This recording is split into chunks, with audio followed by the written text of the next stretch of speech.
આજ તો આપણે એક મસ્તીનો નાસ્તો બનાવવાનો છે. એમાં આપણે લઈ લીધું મરચા, એક ડુંગળી ને ધાણા. એટલે આ બધું આપણે હરખાઈ મોર લઈએ. તમને વિડિયો જોયા પછી ખબર પડશે કે આજ આપણે શું બનાવવાના છે. પછી આપણે ડુંગળી મોર લીધી. એક જ ડુંગળી નાખવાની છે હો. ડુંગળી મોરીને મરચા પણ એક બે મોરલા.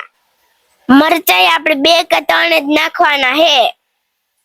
ને આપણે છેલ્લે ધાણા પણ મોર નાખ્યા મસ્તીના. હાલો હવે આપણી બધી વસ્તુ મરાઈ ગઈ. આમાં આપણે ધાણા છે, મરચા અને ડુંગળી છે. પછી તો આપણી ગાડી ઉપડી રસોડા બાજુ. રસોડામાં આપણે બટેટા તો પહેલેથી જ બાફવા મૂકી દીધા હતા. હાલો હવે આપણે આને ફોલી નાખીએ. પછી તો બટેટા ધકતા હતા અને આપણે ફોલતા હતા.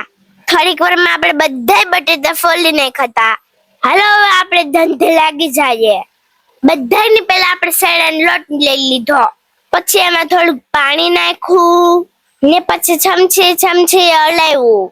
અને શેરડાના લોટને હલાવીને શેરડાના લોટનું ખીરું એક નંબર બનાવી લીધું હતું. સરખાઈથી શેરડાના લોટનું ખીરું બનાવી લીધું હતું. હવે એને મૂકી દીધું આપણે સાઈડમાં. હવે આપણે બટેટાનો વારો લેવાનો છે. પછી તો બટેટા મસ્ત પીસી નાખ્યા. તમને ખબર પડી કે નહીં આ શું બનાવવાનું છે? ખબર પડી હોય તો કમેન્ટ કરજો. પછી આપણે એમાં નાખ્યું ખાંડેલું મરચું ને લસણ. મોરી ગઈ ડુંગળી પણ એમાં નાખી અને ધાણા પણ આખા નાખી દીધા.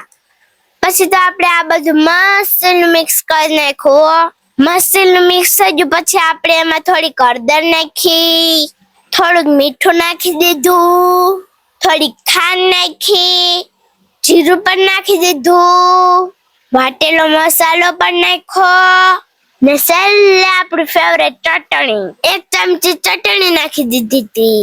હાલો હવે આ બધું સરખાઈ મિક્સ કરી નાખીએ. બધું મસ્ત મિક્સ થઈ ગયું.